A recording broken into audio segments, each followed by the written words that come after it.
You bet. Got my shot yesterday. It was painless. Barely felt the needle go in.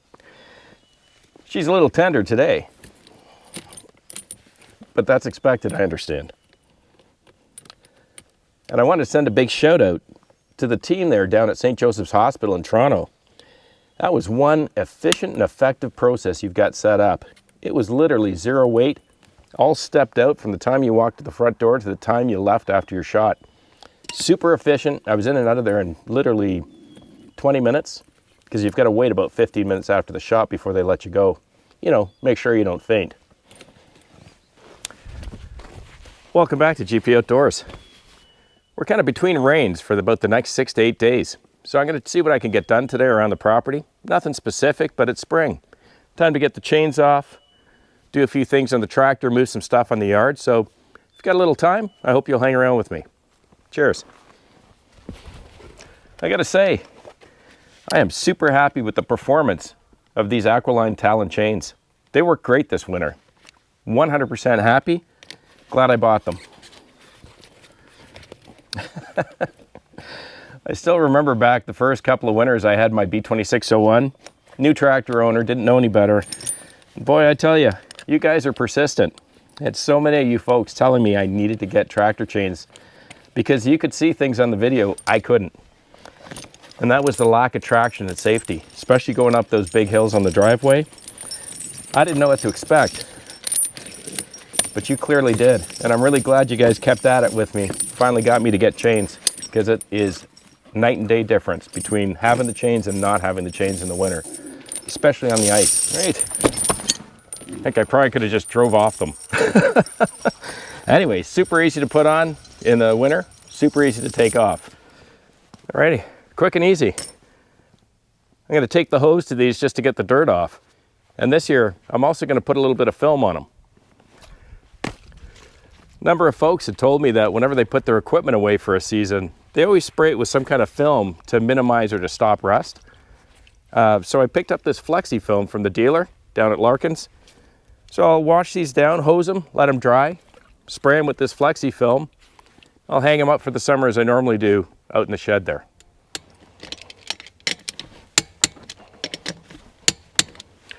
And don't forget, every once in a while, you need to check the torque on these wheels, both rear and front.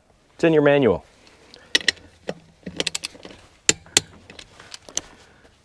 Similar to the rest of your equipment, the old tractor needs a little love from time to time, on a regular basis.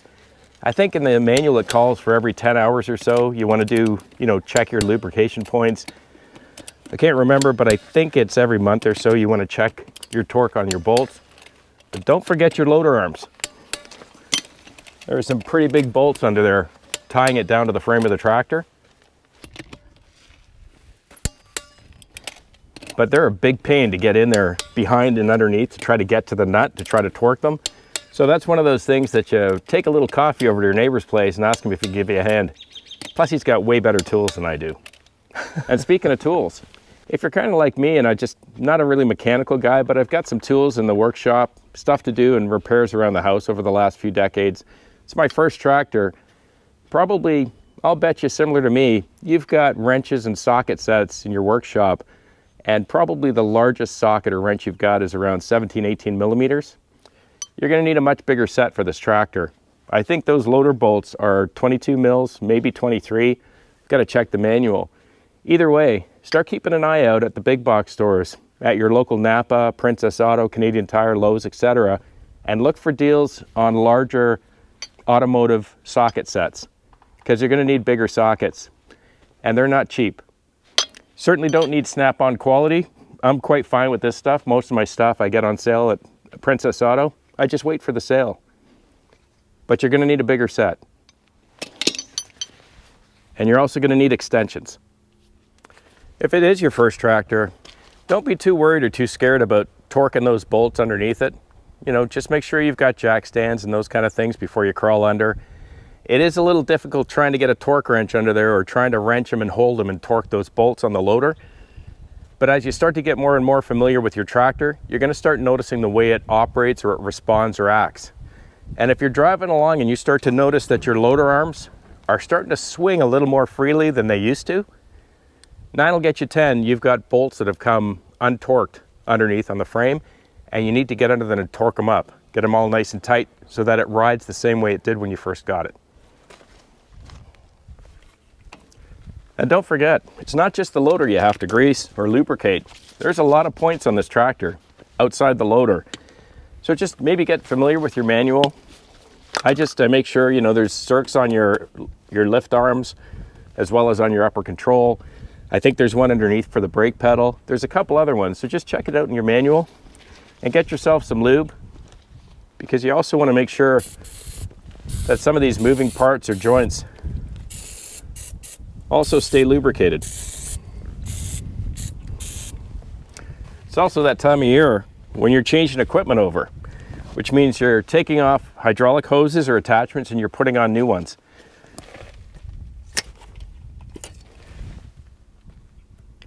You may find that you're going to want to check your hydraulic fluid, because as you're filling those older hoses, if perhaps they've got some air in them, you're going to want to make sure that you're working that air out of the system. One way of doing that, have the tractor running, turn your wheel all the way to the left, all the way to the right, do it several times.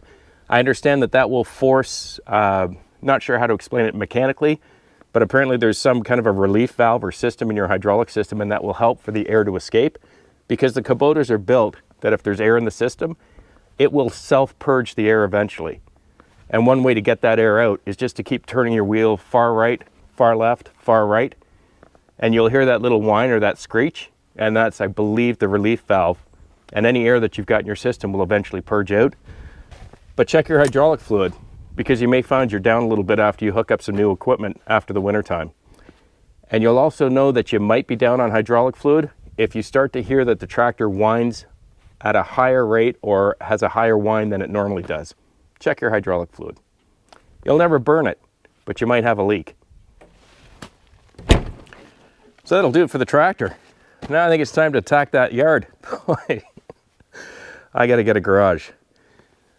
I'm gonna grab the pallet forks. I'm gonna start getting things out of the shed and moving things around on the property. Can't wait to get my big tool rack back. I've had her packed away in the shed all winter. Don't forget the old quick hitch. Some linkages and some springs inside here. Just want to give them a little squirt with some lubrication. The old pallet forks. Funny thing, you don't realize just how practical and helpful they are until you have a set. Every once in a while you should grab some grease. Grease this upper or this top rail. Just makes it so much easier to slide your forks around.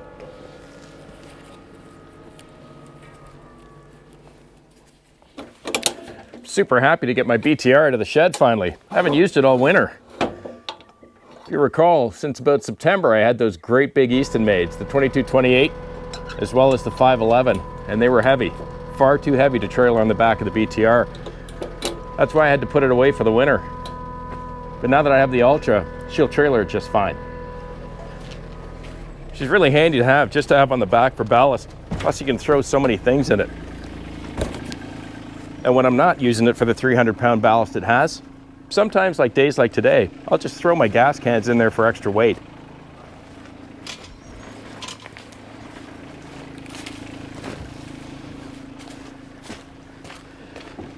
I'm pretty sure there's no such thing as too much ballast. At least I don't think there is.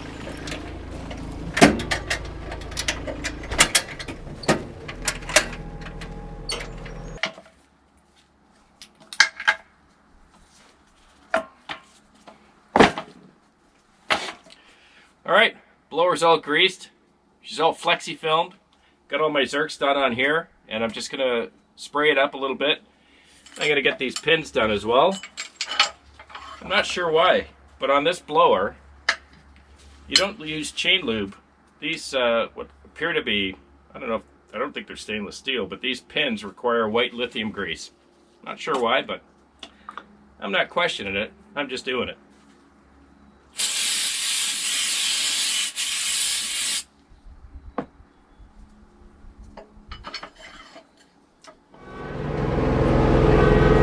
I tell you, having these big side mirrors really comes in handy.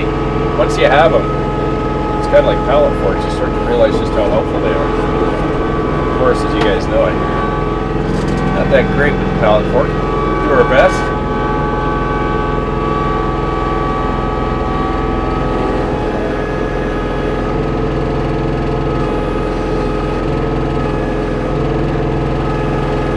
is my big barrel of sand that I had for the winter time. I was kind of surprised. It's the first winter I haven't had to sand those big hills. I guess I must have done a pretty good job scraping them down with the blade.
There we go. That's better. A little bit. All right.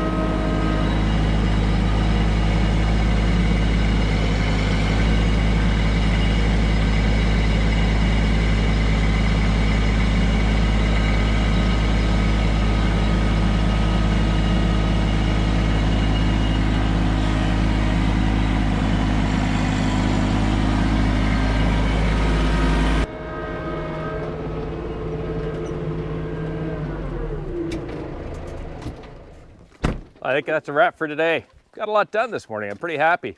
Got some maintenance done on the tractor. Got a few implements out of the way and off the side of the house. That'll make the wifey happy. Thanks for sticking around today. If you like the channel, please click subscribe, hit the like button, and if you want to know when I'm posting videos, just click that little bell. Have a wonderful and safe week with your families. Please be kind to one another. I'll see you again right here on the next one on GP Outdoors. Cheers.